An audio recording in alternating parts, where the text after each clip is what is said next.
on migrants' inclusion in the workplace. So thank you so much for showing interest and registering to participate. My name is Chipombao, and before I introduce myself more, I'll just go through a few webinar reminders that I'm sure that most of you are already familiar with. So please take note that this webinar will be recorded, and we'll send you the recordings afterwards. Also take note that all participants are muted, but feel free to participate via the chat if you want to interact. So we are also going to have a question and answer session at the end of the presentation. So if you have a question, any comment or feedback to any of the presenters, simply type it in the chat. And when you do, please specify your name, your organization, as well as to whom the question is being addressed to. So we have done previous webinars before on diversity and inclusion. For example, on myths and misconceptions about inclusion and diversity at work. But today we're going to focus on the success stories on migrants' inclusion in the workplace. The issue of migrant inclusion in the workplace has been a subject of interest for me since I joined the shift in June this year as a change facilitator in 10. So when I got this position, it was after several attempts of applying for jobs in Belgium with no success. I'm a first generation migrant myself from Zimbabwe, and I came here in Belgium 4 years ago to do my second master studies in cultural anthropology and development studies. And never in a single day had I thought that getting a job in Belgium as a migrant could be such a hurdle. Yeah, look, with 2 master's degrees on my name, and one of it from KU Leuven, which is regarded as one of the top universities, not only in Belgium, but in the whole world. Interesting, right? But that's not all. Add 6 years of professional working experience to that, and the working knowledge of Dutch is an icing to the cake. So with a lot of energy and zeal, I began my job search over a year ago with my first job applications aiming for top managerial positions. I wasn't in any way being too ambitious. I already had the skills, having been in a managerial position before. But once I realized that it was not working, I decided to be more realistic, telling myself, look, Chipo, you don't have any European work experience. You don't speak French. Even though if you've learned Dutch to a professional level, you can never be good enough. The list goes on. And that's the way you start losing confidence bit by bit. And so, yes, I started applying for assistant positions, jobs that were not so much in demanding. For instance, those who just looked for someone with a bachelor's degree. I also applied for internships, but still I wasn't good enough.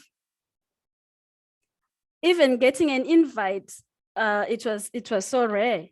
I almost quitted and started registering my name with interim job agencies for cleaning and all sorts of manual jobs when the shift offered me this internship. And I was so happy and I felt so lucky. But then I always ask myself, why is it so hard for immigrants to secure a job of their level? And when they finally secure a job, what trajectories do they undergo? And how included do they feel in their new teams? And what about the organizations themselves?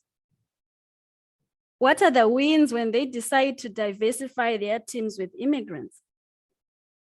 So all this inspired me to propose this webinar because I believe many companies and organizations out there may get inspired to take action in becoming more diverse and more inclusive. So we invited both migrants and organizations to share their own perspectives and experiences on this topic. But then again, during the process, we realized that this wasn't a simple task. What do we consider by a success story? And what do we mean by migrants?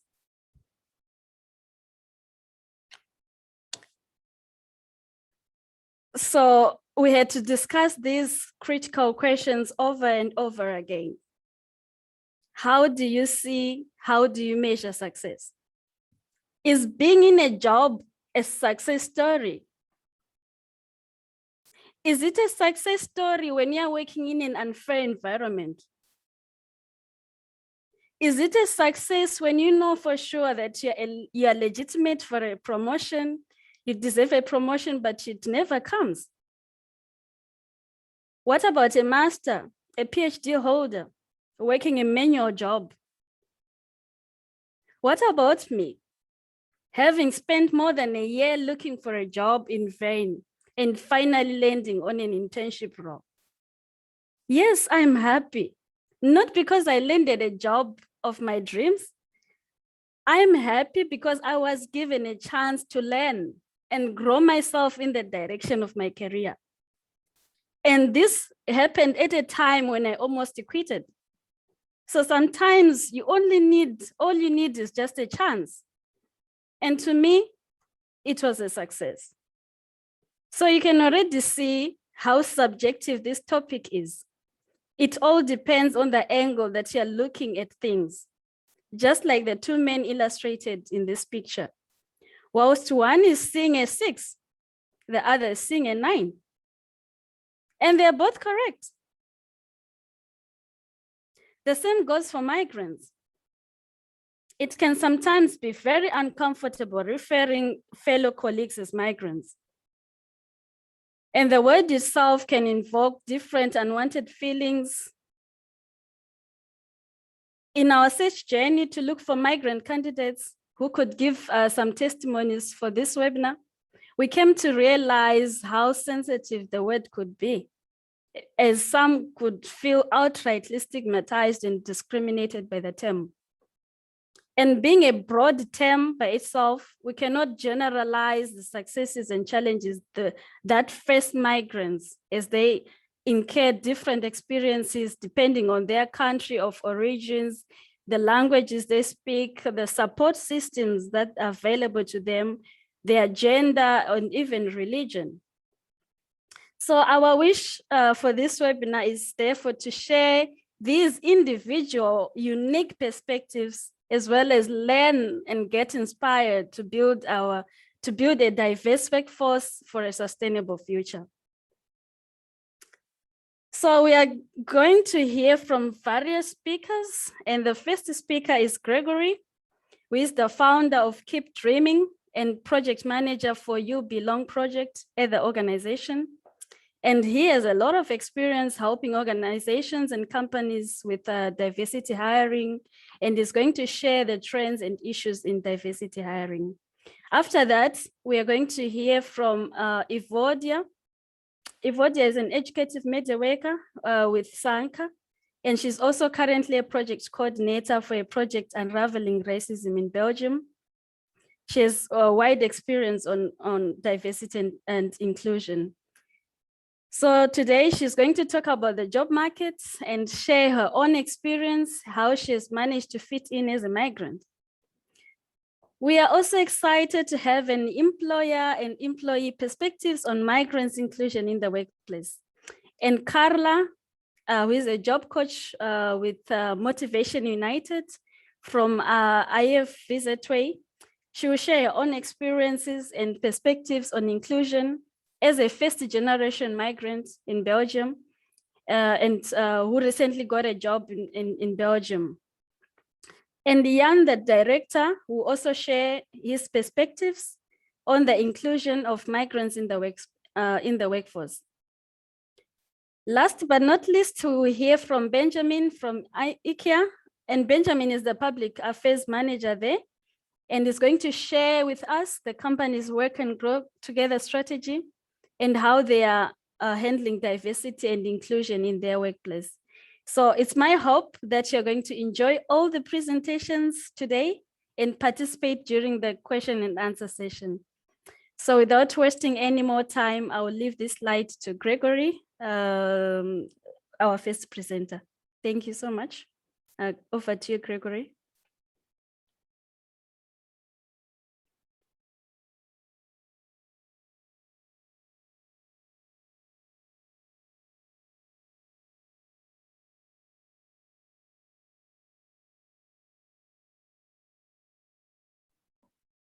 Is it working better now with the sound? Okay, thank you. Good afternoon, everyone. Thank you to the Shift for the invitation. Thank you to Chipo. Thank you for Brieux for the invitation and the coordination. I have 15 minutes, so I'll dash through my presentation. I promise to stick to the time. I just wanted to start by thanking Chipo for her story a little bit, which is somehow also my story. I could recognize myself in some of the steps that she shared. So here we go. A few of the topics I would like to address with you today, some concepts, the situation that Belgium is facing, some things around diversity hiring that I'm experiencing doing this work, and a call to action. So for me here, it's about open dialogue, and hopefully we will have a Q&A session where you could share what you see and what you're experiencing in your workplaces. It's a difficult topic at times for some people.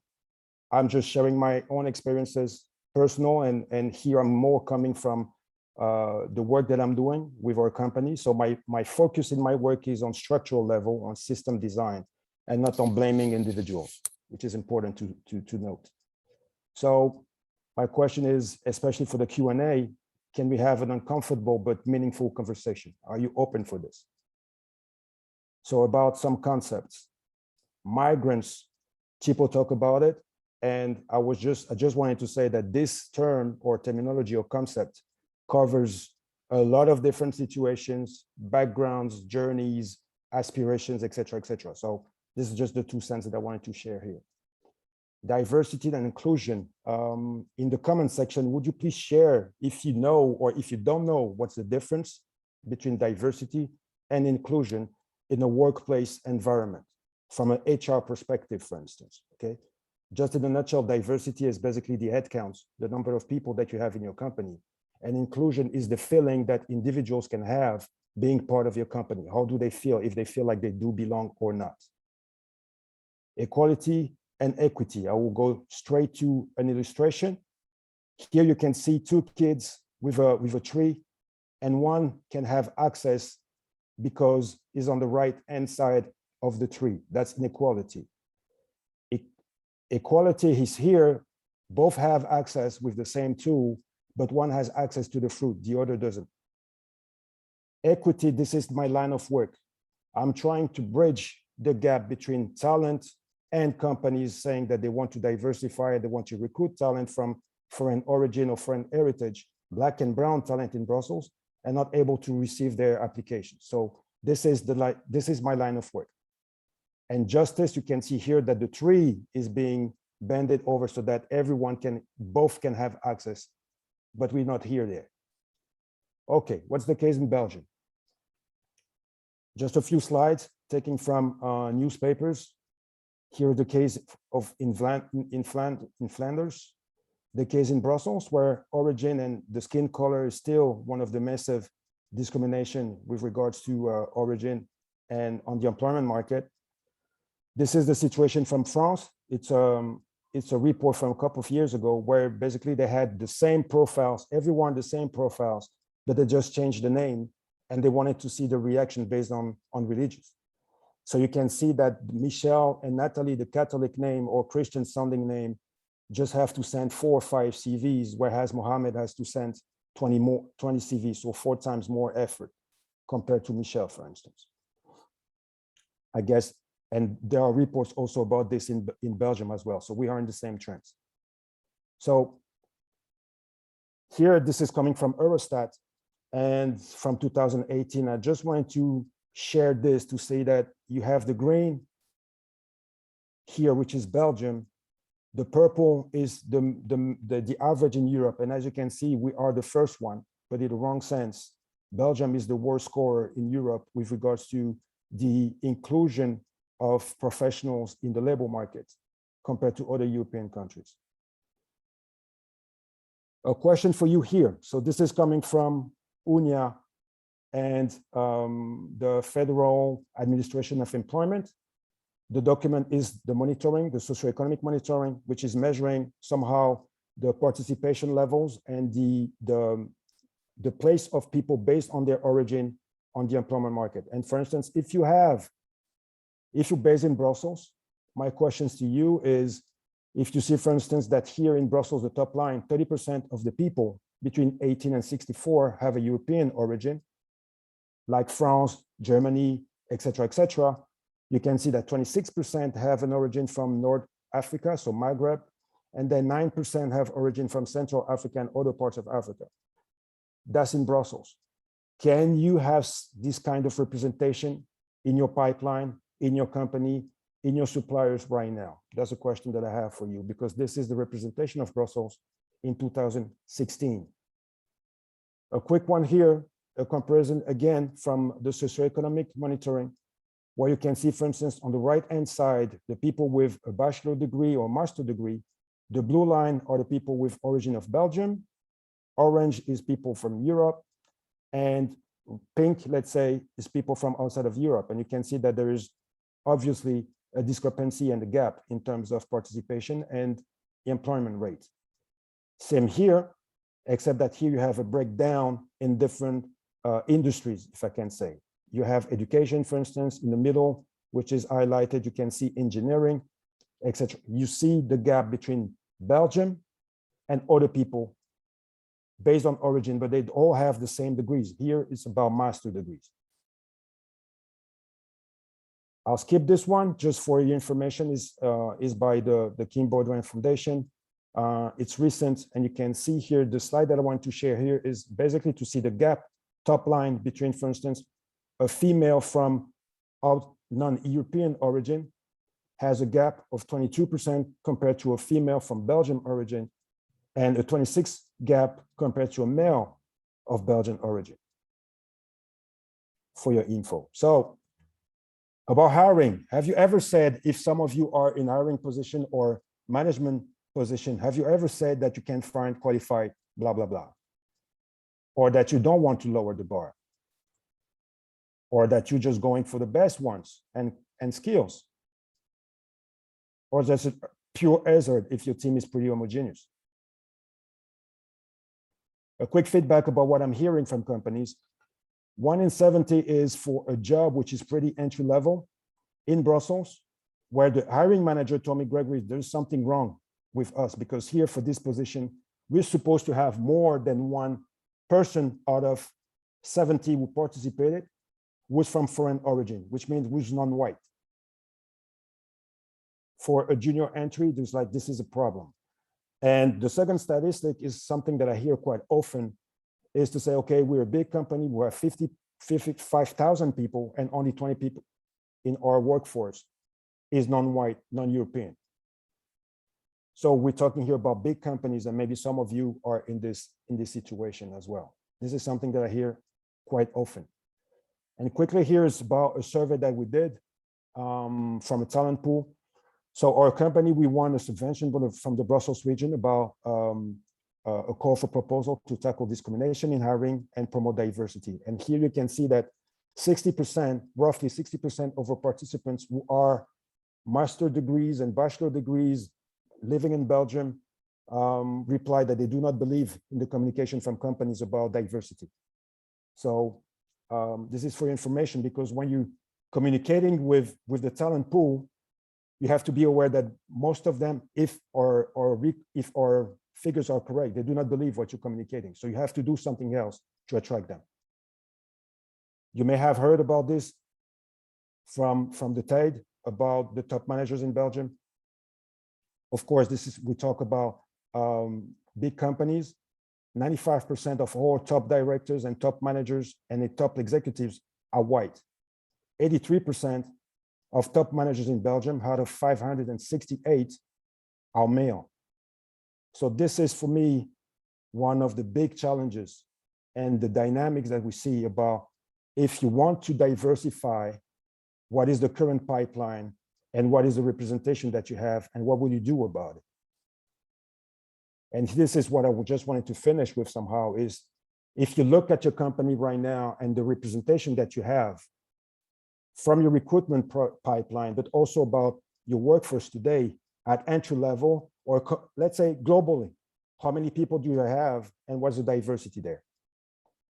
And if you go from the global and you look, for instance, at your management positions, what is the diversity at your management position? Is it only white?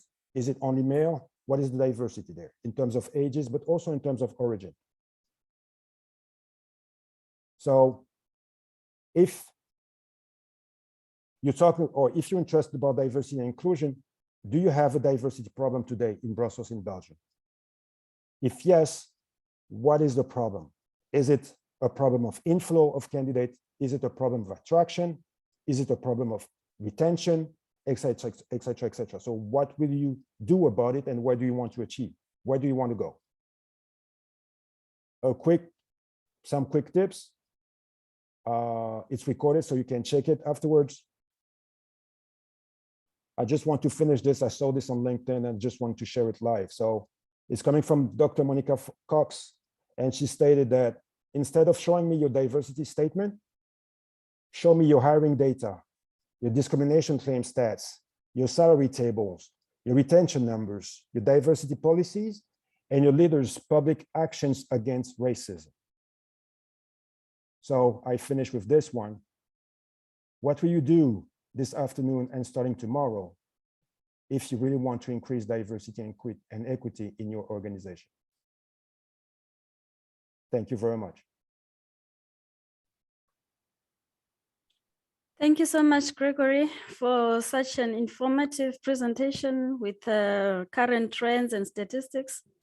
You have brought out several important issues on diversity and inclusion. And you also posed crucial questions that each of us should ask ourselves and start conversations at our workplaces. So like you said, even if the conversations gets uncomfortable, we need to still strive for an honest and meaningful conversation. And only in this way can we realize positive results. So I'll move directly to Evodia because of our time. Evodia, the floor is yours.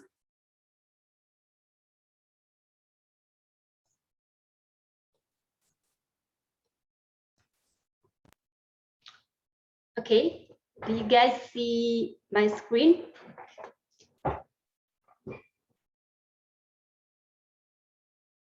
I guess that is yes. Yes, we see it. Okay. So good afternoon. Thank you so much for having me here. I will be adding some few insights on what Gregory has been talking about, experience from my own as a migrant, and also some few insights from the research project that I'm coordinating now on the impact of racism and discrimination on people of migrant origin. Sorry, that is my presentation. So where do you see yourself in 5 years? A very common question that most of us have had in the past years. A very valuable question, and also a right question to ask for organizations who are recruiting, with the aim of looking at prospects of the future candidate, the vision, the plan, if it really fits with the organization. For a migrant, this question is horrible. It just fits a person who has had their past so clear, so defined, with limited changes, so that they can predict the future. For a migrant like me, whose past is so blurred, the future is not to be recognized, not to be seen. The only thing that we see is the road we're in. We have the direction. We got no idea on the magnitude there is no way we can answer that question. The only thing we have at that moment is the drive to move, the drive to go on. And that is our capacity to change, to unlearn, to learn, to adapt to the constantly changing environment. So I have learned to skip that question. The youth, they call it cancel culture that they have. They would say they give that organization a cancel card. I can't answer that question. I used to read books, go through the website of organizations just to try to fit myself in, but I learned that it's wrong because it doesn't say nothing about me. And that is not the only thing I skip during recruitment processes. I screen organizations that use psychoanalytical tests to recruit people. I'm not scared of psychology. I love psychology because it just says a lot about my unconsciousness. But abstract thinking, there's something odd in it. So I skip abstract thinking. Why? This is the reason. You see, as we human, as other animals also, we like to group ourselves. Grouping ourselves help us to fit in, to have a sense of belonging. Our brain does the same. It groups things just to make sense of what we see, we hear, we perceive. The only disadvantage of grouping things is that we develop a tunnel vision culture or way of thinking, especially if it is applied constantly for a long time in same environment with the same context. We learn not to see the differences. So this is one of the study that was done. I had this last year in my course, Intercultural Communication. The lecturer had tested one or a few questions on a group of people from different backgrounds. The people were asked to group these objects, to put them in groups. What fits where? Europeans and Americans grouped number 1 and 4 for obviously reasons, and that was the right answer actually. You look at the Asians, they grouped 2, 3, 4 together. 2, 3, 4, I'm sorry. If you would put Africans, I have no idea where they would have stood. This is a very simple example of grouping things that even kids would do. The abstract testing that we put candidates through that have been developed in a context of a European middle-aged men who have lived in this culture, and to just say that that already has a cultural bias, and that is expected from me, from my brain that has different context, probably wired differently because I have been grown up in the places which taught my brain to give different meanings to whatever they see, they hear, and they perceive. So this, to me, is the very definition of exclusion. And in fact, I refuse to agree that this is unconscious bias. For me, this is consciously excluding people. So I skip this question too. I skip organizations too that put me through this, because I will never fit in, no matter how I try. Maybe I could, if I tried for several years, I could, but then it would make me a different person.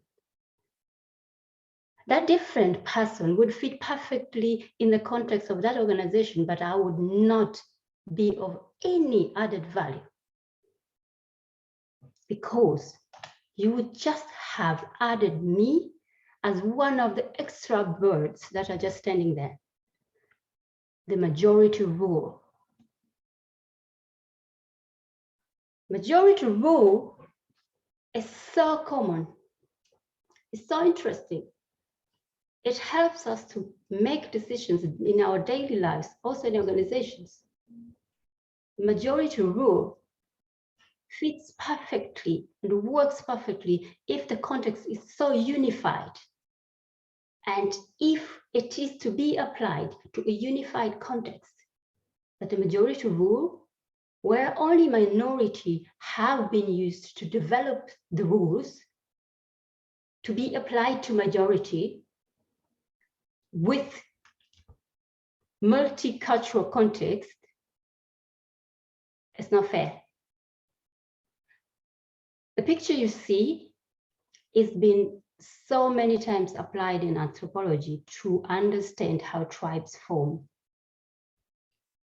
The bird in red, they have given him a name, Harry. Harry the bird. We have all met Harry in our daily lives, if not in our organizations. That is the guy who always criticizes everything, who is not going with us, is against, is questioning several times, why that, why not this? Actually, Harry is a pain in our ass. But why is Harry doing that? From where I am, from where Harry is, from the point of view of Harry, the only perspective that he can see is his perspective. From his point of view, that is the only thing that is right. So this culture, the culture we're in, is indeed a cancel culture. Not seeing differences, not accepting differences, not even hearing. No, we don't want to hear that there are differences, because if we understand that there are differences, then we should deal with them. So we skip Harry. But Harry, maybe he's the one who has fallen several times up, and he managed to raise himself up again. And he tried to come back to that small position that the two birds have left him. Not much of space, right? He has learned to adapt, to fall, to stand up again. And life has given him what all the other birds would not have. To think different, to react otherwise to differences. I got this text from one of the migrants as a contribution to my research project last week. A very young boy. I quote, "Refugees and migrants are the bravest people on earth. In spite of the traumatic memories of tragedy, pain, loss, and the constant exclusion, rejection, abandonment, even death, they are the people filled with as many hopes and dreams. Their minds are filled with desire for love, safety, and they have a drive for a better future for their children to live in. They are not only traumatized, and they are not the one we should fear for. To me, Amadou has managed to actually acknowledge one of the talents that the world needs and will continuously need: resilience, capacity and ability to adapt to change. The only talent that our world, our volatile, complex, uncertain, and ambiguous world will be needing: adaptation to change. And that is Harry, the bird, and migrants have that. They do not know where they will be in 5 years, but they definitely know where they don't want to be. And if they be there in 5 years, they definitely know how they can adapt to it. So you couldn't tell me that success was only the result of hard work and resilience, because if that was the case, then all migrants were millionaires. I want to close up by using this quote that has helped me a lot. As human, we have the urge to wanting to change things around us, change the world around us, change the other person, change my boss, change my organization. They should change so I can change. In fact, as I getting older, I see that it's so wrong. I must change me in order to change the world around me. There is no other way that I should wait for someone else to change so I can adapt. And that is with diversity. We all are looking, waiting for that one organization of 5 to make the change and to see how many times they've fallen so we can make better. Denial, it would never evaporate diversity. Diversity is here to stay. And society is really looking for it. Society wants to blend every kind of a person into the world that we can live in peacefully and function. And our brain is hungry for diversity. We can no longer continue denying our brain to continuously live in a box, think in a box, and still continuously see things through the tunnel vision. The brain will refuse and will collapse one day, because we are the one who's supposed to change. If we change, someone else will. Thank you all for listening.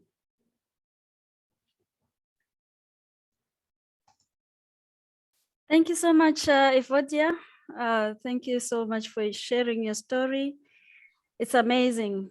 I've had a lot of conversations with Evodia. When she first told me a story, I was really amazed. I realized that the challenges that I faced were not only peculiar to me, but almost all the migrants have a story to tell. So Evodia has been a champion and source of support for many migrants like me, and helped me put in contact with various networks. And she has mentioned that change should begin with us. We don't need to look elsewhere. We don't need to look for someone else to bring positive change to us, but rather it should start with us. So thank you so much once more, Evodia, for such a powerful presentation. And now I would like to leave the time to Carla, and she's going to share with us her own experience as a first-generation migrant who recently got a job in Belgium. So the floor is yours, Carla. Yeah, thank you so much. I hope everybody can hear me. And if yes, can you just do a thumbs up? Perfect. Okay, so yeah, this is my presentation. So as Chipo has already mentioned, I'm Carla. I am working since January as a job coach in the employment project called Motivation United, that is part of the Federation IEF Plus. And so here I am to share my own personal story. As Chip also mentioned at the beginning, there are different, the word of migrants cannot just be summarized into one definition. There are different kinds. So this is really my personal journey that I want to share with you. So who am I? I am a Mexican living for 4 years in Belgium since 2017, 4 years and a half actually. I came to Belgium to do a master in KU Leuven and to be with my now husband. Back then he was my boyfriend from Belgium. So what is my professional and academic background? I did a bachelor in international relations in Mexico, and I did a master in anthropology and development studies at KU Leuven, so the same master that Chipo did. And after graduating, I decided to start looking for a job in Belgium. And the kind of job that I was looking was basically to work in the social sector in Belgium. So working in NGOs, non-profit organizations, especially those who were involved in the topics about migration, integration, and so on. But of course, the journey was not easy. The first challenge that I encountered was the language. So my master was in English, so that meant that I didn't have to speak Dutch or French in order to follow it, it played to my advantage to continue my studies. But of course, once I started to look for a job, I realized that I needed to learn the language, especially to work in the social sector. A high level was needed, at least B2, so that's quite high. The another challenge that I had was experience. I was quite young when I started looking for my first job. I have barely no experience both in Mexico and Belgium. And the few experiences that I had were more about internships or volunteering work, both in Mexico and in Belgium. And lastly, knowledge about the sector.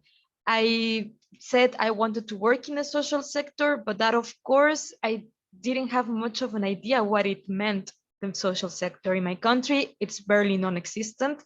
And where it does exist, you cannot make a professional career there. You do it more in a voluntary basis instead of your career. So actually I didn't know where to apply, which organizations exist in Belgium, and more importantly, what kind of jobs exist in the social sector. I only knew that you could be a social assistant, but I didn't know other kinds of jobs like trajectbegeleider or intercultureel bemiddelaar and so on.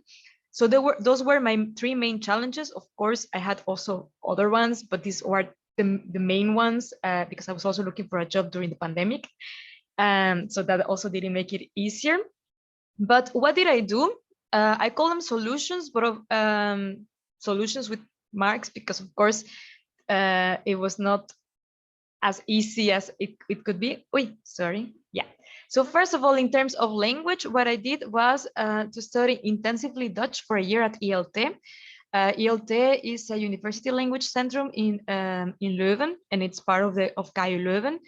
The courses were quite intensive. They were from Monday to Thursday, 3 hours per day, and it was a level of Dutch that was quite high. So it was basically, I always say it's almost like as if I did another bachelor, but in 1 year, because it was quite intensive, and also the level was quite high. And also the courses were not cheap. They were more expensive than in a CVO. So the first level was financed by the Agentschap Integratie en Inburgering, because I did the integration course, and they cover the first level myself, because at the time I took 1 year to study Dutch, but of course it's not the only thing I did. I also work at a cafe, and I gave Spanish classes because I also have some experience of teaching in Mexico, and my partner, which I'm very grateful for. The second challenge, which was my lack of experience, what I did was to emphasize my internships and volunteering work. And this is something that I want to highlight, because volunteering work in Mexico is not regarded as experience. It's more like a hobby that you do, or something that you do once every 6 months.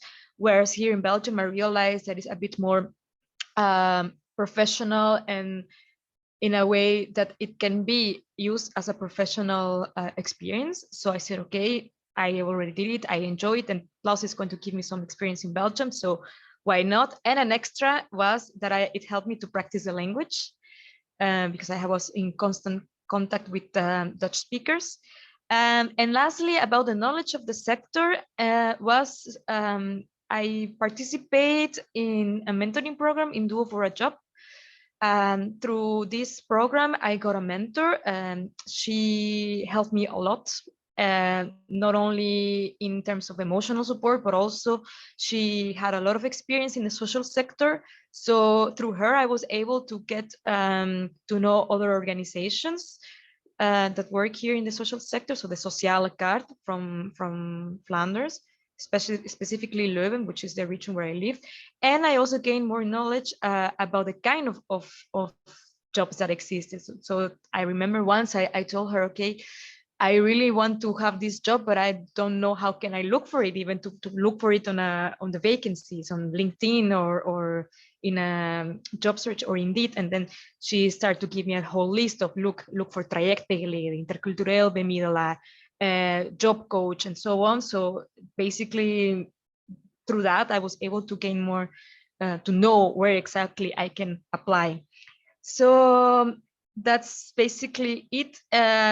In short, of course, it's very brief. So if you have some questions, you can always ask me at the end.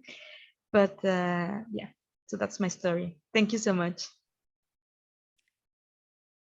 Yeah, thank you so much, Carla, for sharing your story. I can relate to almost all the hurdles that you mentioned.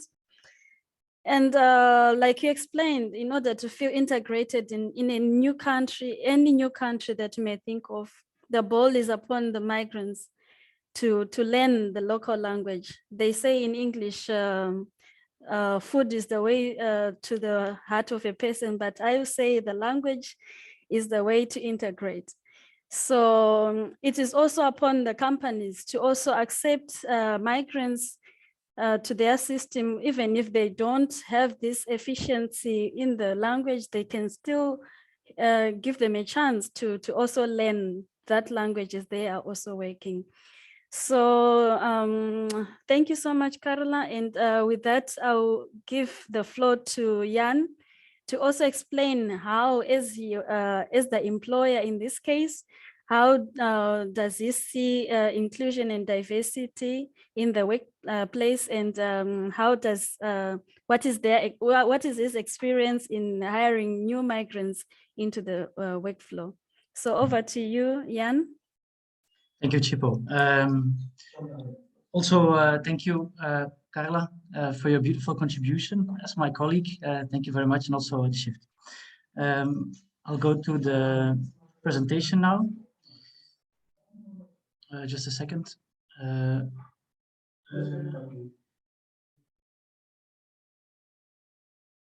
Yes, this would be the presentation. So yes, we are IF Plus. This is the start screen we use for most of our presentations, so I like to reuse it too. In the screen, we can see many of our colleagues and ex-colleagues who've been with us throughout the years. So I will try to give an employer's perspective, which is another point of view on the same issue. It's certainly true that employers do hold a lot of power, if I can use this word, in the story. And with power comes responsibility. The impact an employer can have on the issue of employing all people of all kinds of backgrounds is very great. So I'll give you a very short introduction, and then I will go to the insights I would like to share with you from the point of the employer. Why do I give a short preface? Because it's very important to know from which position I want to give you my insights. IF Plus is not the typical employer in the Flanders economic field, because we are a non-profit organization where our mission statement, which is empowering people, building bridges, talking about diversity, our mission statement is also visible in our workforce and in our product, if you want. So everything in IF Plus is one whole. It's all fits together. That makes some cases easier to address than maybe some other companies. That is what I want to say. If you are within IF Plus a person with a migrant background, it's an asset, because we work with people with also having a migrant background, and it's like hiring somebody with IT skills to do an IT job. It's a layer, because we focus always on the whole talent of a person, and I think everybody should do so. But with us, being a migrant person is an added value to your personality, and that is a little bit a bias towards maybe some other companies. But what I also want to stress is I can compare for a part, because I've been active as a director in several companies at this time, in the youth sector, the welfare sector, and the youth infrastructure sector, which is important for me to see which qualities are in fact for an employer important and which are not, and which are the wrong biases sometimes that are made up front, which can also cost for the employer. That's it. Okay, I made a very few points which I want to address in this short presentation. First of all, I don't believe in finding solutions to great problems, certainly not from the point of an employer who has, in the end, a company to run. Many issues in a company are going much broader than which is I think necessary in a company. If you put a line where you stop talking about issues, it's easier to address them. We are not politicians. We just want to make a company diverse and well working. That's what I also want to say. We work in the here and the now, in the small steps, and that helps also overcoming maybe some difficult issues, because you don't have to get to the end of it. You go all the time a step further. With that, I would like to go to the second one, symbols. And it can be religion, personal symbol.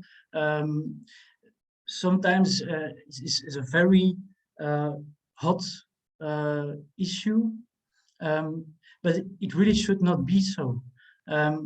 Again, because not every aspect that is related to a symbol has relevance for a company, and therefore it should not make it too difficult within the company.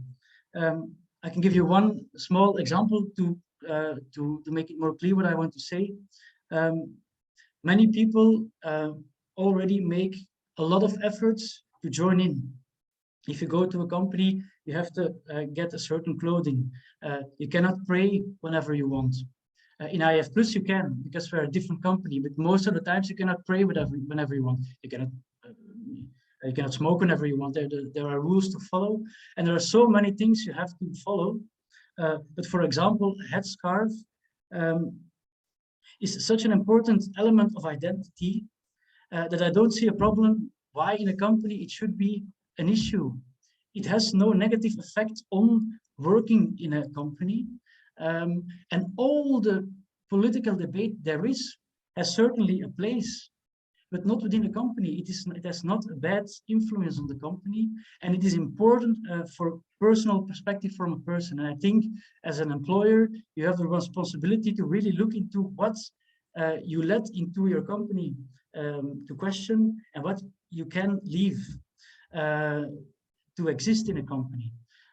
It can take away stress.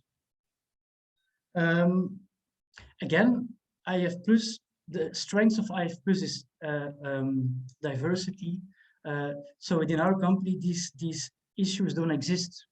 But the aspect of, for example, wearing a headscarf, I'm sometimes amazed how many restrictions there are in other companies where there, in fact, is no reason for it to rule it out. Okay. Another part is the 15 versus the 85%. It's a percentage I just made out, but people are people as a whole, who they are, the talents they have, the schooling they had, the story they have to tell, the way or the measuring and how far they match to a certain job type or competence and all that. Too easy or too fast, people focus on the visible things. You are white, you're a Muslim, you're this, you're that. But many times these aspects don't really matter. It's about what you can, what you want, how you want to learn, what you want to achieve. And it's very important not to overemphasize on this 15%. For example, within IF Plus, there are more than one Muslim woman, even from the same school who work with IF Plus, who are different, who have different competences, who have different goals. And this is the relevant part, of course, for the employer to work with. And the rest has to do with personality, and it's a diversity which is pleasant to have, but it's very important for an employer to focus on the things that are relevant. So the first 15% is a first barrier which has to be crossed, and it's very important. It's also said before, the importance of language. I consent in this one. I think the language is an important aspect for a person, certainly also in the context of work, but also more on a broader perspective in the society. Mastering a language, which doesn't mean that you have to speak it perfectly, because I don't see the sense of it. If you are able to convey a message, you are already there. But being able to speak the language is incredibly important to be able to advance. Voilà. The image I was thinking about is a very old one of the Tower of Babel, which is in a sense a message from the Bible. If people cannot communicate on the right level, they lose each other. You need to have a way of communicating. Okay. For me, from the point of an employer, it's incredibly important that the job application, namely the first step, which is a success or not, has to be right. And the first impression you have is from a cover letter and a CV. And there are many times I see cover letters that are very poorly written, CVs that are not good.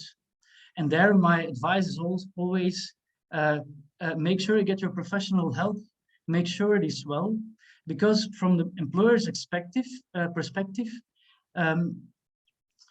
you only have these two documents to make your decision. And later when you are invited for an interview, you can speak, you can elaborate on everything, but if the first step is poor, you don't stand a chance. And in the first step, the aspect of language is more important than in the second one. It's not necessary to be perfectly Dutch speaking or French speaking or another language speaking for the application many times, but make sure the first step is professional, because if a cover letter contains many spelling errors, an employer will automatically make some conclusions about it that are negative. So make sure the first step is right, and if you need, get help from it. IF Plus is an organization that does this kind of program. What Carla is doing is intensively helping people towards a good job application, and then they can go further. So I must emphasize that this is a very important one. The first step in your job application process. Okay.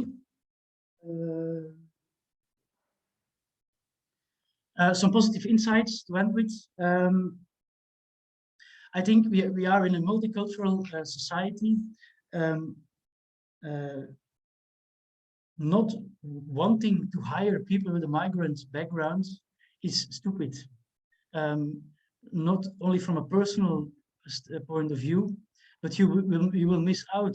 Even if you are a company, even on the strategic level, it's a stupid idea, because everybody has talent, everybody has competences, and ruling out people on aspects that are irrelevant for doing the job, this is the 15% which I refer to, makes you weaker as an employer. What could help? I personally think, I don't blame people for making the wrong choices also on the employer level, but make sure you also get over it. And from my personal experience, I would say, if you don't have friends on a personal level with people from other backgrounds, make sure you do. You learn other perspectives, You learn the similarities between people, the interesting differences between people, and all your prejudice is for the most part already gone. And an employer really needs a clean view on society when he hires people. So my personal message would be, make sure as an employer, a person with real power on a company basis, make sure you really understand the diverse society. Also on your personal level, make sure you have friends on that level too. And know that you will miss out, you will lose if you don't include everyone from the start, because everybody is talented. Prepare a company against predictable biases is also something that I already covered a little bit. If you allow headscarves in your company, because it's not important for your product or your process or your company vision, of course there will be a large debate about it if you want to, but you are not a political area, you are a company. You can say why it is good for you, why it's good for the company, and which aspects count in it and which don't. And you can really make choices that empower people. And the benefit is that people understand each other better. There is less tension about it. And in the end, people are more happy to be in an organization, and it's better for everyone. It's a very, very short presentation. I was trying very much to keep it short, but I will keep it to this. Thank you so much, Jan, for your presentation. It is quite encouraging to see companies and organizations diversifying their workplaces with immigrants and testifying that it works. It is quite motivating. So we are running a bit behind time. We'll just go straight to our last presentation for today from Benjamin, and then we quickly go to the question and answer session. So Jan, Benjamin, over to you. And for everyone listening, please don't forget to type in your questions or any feedback in the chat, and then we quickly go through it during the question and answer session. Thank you, Shippo, and thank you for having us during this truly inspirational event so far. I hope I add some inspiration to it. Because I have the honor to share a really nice project we've been doing at IKEA, and it's our little success story on the inclusion of a very specific group of migrants, refugees, and we want to include them in the workplace with a program we called Skills for Employment, Working and Growing Together. And I'm not gonna dwell too much on how value-driven and an amazing company IKEA is, but we really are committed to creating a better everyday life for the many people. And it's not only with our popular flat pack furniture and home accessories. We really believe that equality is a fundamental human right. And equality is also part of our business strategy and is a top priority for the company. So we think it is very important, and it's been mentioned many times today, to pay attention to diversity and inclusion. And for us, there is two main reasons why we do that. First, we think people or a diverse group of people is way more creative than a non-diverse group of people. That is good for our company. And the second is that we are convinced that customers make an emotional connection with IKEA if they recognize themselves in our staff. And that is why we believe, and that's why we want our co-workers and our employees really to be a reflection of society.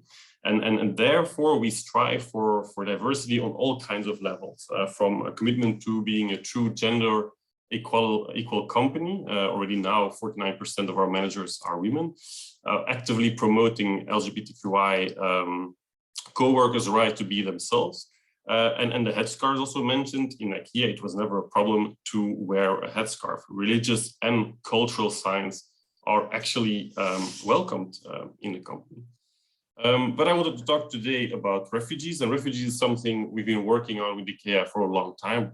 We've been supporting many projects on UN level. From time to time, we have collections made by refugees we sell in our stores. But it was actually the height of the refugee crisis a few years ago that we thought to ourselves, what can we do more as a global company? And we decided to be really an advocate for positive change with refugees in society. And we made 3 pledges. That is to support 2,500 refugees with skills for employment. And that's what I will talk about in Belgium. We created 400 jobs for refugees by the Jordan River Foundation. And this collection, this textile, is also sold in our market.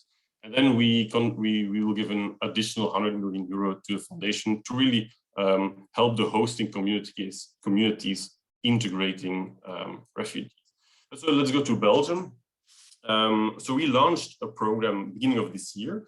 The ambition of this 3-year program is to prepare at least 80 refugees in our units, so our stores and our headquarters and our distribution center, and to prepare them for the Belgian market.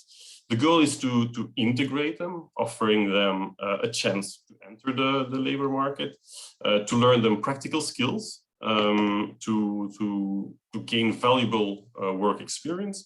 And we actually want to include them in the IKEA family and create a positive experience for our coworkers and our customers with refugees. And of course, the end goal is that the refugees would get a sustainable job. It can be within IKEA or outside of IKEA.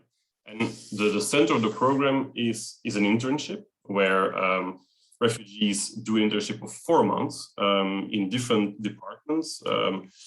It depends on their interests and skills, but also on the needs of the store and the department. And they're employed they could be employed in logistics, for instance, click and collect.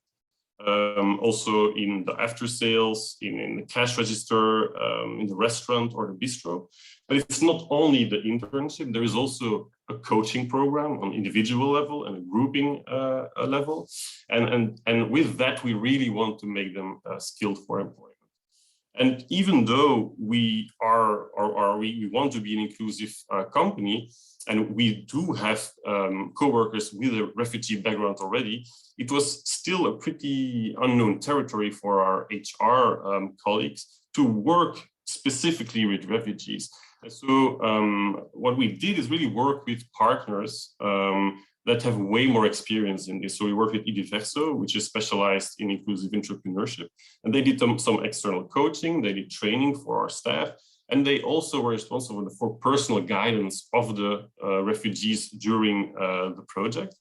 And then for the pre-selection of the candidates, of course, we work together with local organizations like Convivial, but also with local CPS or CMWs. It was really to find the right candidates by informing them of the project, but also find a match on what exactly we wanted from them. And so we were not asking too many things. Of course, we wanted to work with official refugees, so they had the status of refugee, and they need some level of language, especially if they work at a cash till. But then we're not looking at diplomas. What the previous speaker said, where if somebody can express themselves and has a motivation to learn, they could start. And so that was really important to give these kind of chances to people who might normally not get a chance in IKEA. And so we started with 2 pilot projects, one in IKEA Mons and one in Ghent at the beginning of this year. And there was a lot of learnings from that, of course. We wanted to start with 5 newcomers, because we call them newcomers in the project, in each store. Actually, we offered an internship of 4 months, professional immersion stage through VDAB or FM. And we saw fast that in Ghent, only 1 newcomer stayed. The others, they stopped the project because they got other opportunities outside, for instance, via Article 60. So we really adapted the program in the sense that we really look at the store, we look at the context of the store. And for instance, now in Ghent, we work with Article 60, while in malls or in other stores, we work with immersion, professional immersion status. So based on this, we compiled a complete program with a lot of support, both internally and externally. And this is now being implemented in all our units, so all our stores and our headquarters, customer service center, and distribution center. In the center of the program is, of course, the newcomer themselves. They receive training, both on hard and soft skills. And they have two coaches, one IKEA coach, which is actually their department head that will function as their coach. And then the external coach from Idiverso that accompany the refugee during the entire project. They work on their strong points and they try to improve the less good points.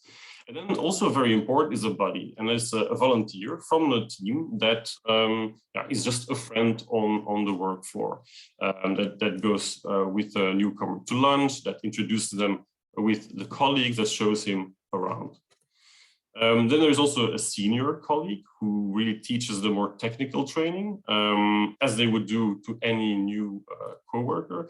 And then, of course, they're surrounded by direct coworkers from the department, other workers from other departments, and then there's an HR department, which we call People and Culture Department, that is, of course, also helping the newcomer as they help other co-workers. If we look into the training plans for the newcomer, and so this was developed together with Idiverso and other local organizations. So for the soft skills, we really focused on language. So we didn't exceed the expectation on the level of language. If they understood most of it and they are willing to learn, we will work on the language during this 4 months internship. Of course, we also put some attention to intercultural communication, on self-insight, building confidence, on receiving and giving feedback, on working together, on working in a Belgian company, on working at a big company like IKEA. Every store has more than 300 co-workers, so it's a big company. And also, of course, there was attention to hard skills, evacuation training, the job terminology, the basic job knowledge, how to write a CV, how to conduct a job interview, to prepare for it, and really to make them ready and to help them to a permanent job. There's also, of course, these trainings for the buddies and the coaches, equally important. And there we really focused on the journey of the refugee, because most of them didn't really have any contact so far with refugees. Also on this intercultural communication, and then really what is their role, what is expected from them as a buddy, or what is expected from them as a coach. And this is all theory, of course, and I brought a video and I hope it works with some testimonies from buddies, coaches, and some newcomers from the IKEA Anderlecht store.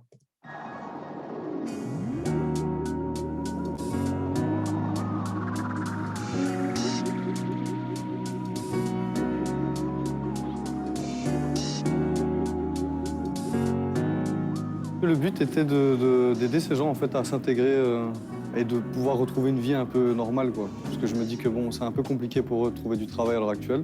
Donc maintenant qu'ils lui ont proposé ce genre de stage, je me suis dit pourquoi pas y participer et alors leur donner l'opportunité de s'intégrer au mieux chez IKEA, quoi. Ils n'ont pas vraiment d'autres opportunités en dehors de ça. C'est compliqué à l'heure actuelle de pouvoir donner du travail à des gens qui sont en demande d'asile, etc. Donc c'est une vraie opportunité qu'ils leur ont donnée, quoi. Je trouve que c'est une très belle expérience. Ça permet justement à la personne que j'ai coachée de la faire rentrer dans la vie sociale. Donc je trouve ça fantastique. On apprend pas mal de choses. Déjà d'une part, comment coacher, comment être aussi à l'écoute de ces personnes-là. Et voilà, oui, c'est assez riche à ce niveau-là. Ik voel me in mijn familie hier. Echt, dat is 4 maanden hier, maar het was een heel leuk 4 maanden. Je suis contente, bien que j'aurais aimé élargir mon champ, c'est-à-dire que le département foot n'est pas fait uniquement de la plonge. On a tenté à maintes reprises de me laisser bouger et Sorry, apprendre Benjamin. tout. Yeah, I think, sorry for interjecting you, but I think we have run out of time. So I think we'll just share these videos to our participants later on, and then they can still watch at home. Yeah, sure. Maybe I can just conclude with my last. Okay, yeah. Just some highlights from the project until now. So 27 internships have been completed. 14 contracts have been signed, so people actually started a job after their internship at IKEA. But for me, this is not the biggest success of the story of this project. The biggest success is, for instance, IKEA Mons, which was one of the pilots, that they committed in the beginning to do this with 8 refugees. And it's been so successful, and there is such a vibe, and everybody is so pleased with the results that they kept on going, and they have already 13 internships now. They have already 5 people who started working, and a few days ago they start again with 11 new candidates. So this project keeps on running even beyond the scope of what IKEA Belgium ambitions actually were. So that's it for me. Thank you. Okay, thank you so much, Benjamin. That was a nice presentation, and I think we have all learned, and we felt encouraged by it. So yeah, you have heard from the different stories, both from the migrants and the recruiters, and they've seen the trends and statistics. But before we leave, I'll just share with you a few takeaway points that I noted down during the presentations. So the presenters were quite loud and clear, and they gave us a lot to reflect on. And as you have already heard, finding work in Belgium is not easy for migrants, and it's bad when you're a woman, and still worse if the migrant is outside the European Union, just like Gregory mentioned. And this calls for us to make efforts to remove barriers for inclusion and strive for justice, and fix your own systems as to offer equal access to both tools and opportunities for all. So I also think that this is the time to reflect on our everyday practices and begin to take action. So as you go back to your work, what are you going to change? This has also been a question posed by different speakers. So we know that Rome was not built in a single day, but what small steps are you going to take now? It has to start with you. So with this, we've come to the end of our webinar today. And once again, thank you so much for your interest and participation. And we'll continue working on diversity and inclusion. And my colleague Eglantine will let you know of any new activities in this theme. And to the presenters, I can never thank you enough for such a beautiful, well done job. Thank you so much. Thank you, Chipo. Thank you, Chipo.